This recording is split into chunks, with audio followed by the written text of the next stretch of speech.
Ես ինտերնետից եմ ճիշտ ասած իմացել, որ այսպիսի բան է կազմակերպվում, բնականաբար չէի կարող այստեղ չլինել։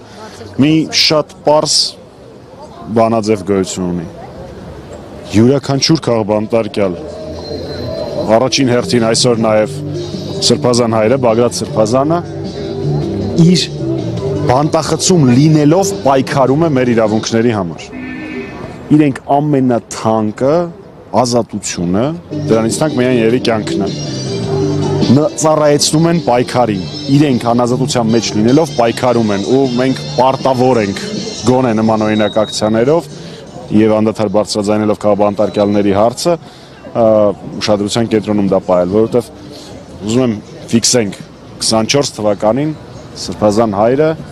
Հայաստանի պատմության մեջ ամենամարդաշատ բողոքի ակցիան է արել։ Նույնիսկ 18 թվականին Փաշինյանը այդքան մարդ չի կարողացել փողոց հանել, ինչքան հավաքել էր Բագրատ Սրբազանը իր կոչով։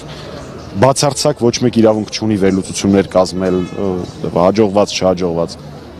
Հույս առաջացրեց։ Ու այդ մարդիկ շարունակում են ապրել, շարունակում են Հայաստանում լինել, ու բոլոր այն մարդկանց համար, որոնք ասում են հնարավոր չի, տարբերակ չկա եւ այլն, այդ մարդիկ Հայաստանում են եւ իրենց խոսքը, իրենց պայքարը շարունակում են։ Դրանում կասկած չկա։ Սրբազանի ծնունդը շնորհավոր եւ ազատություն թե իրեն, թե բոլոր քաղբանտարկյալներին։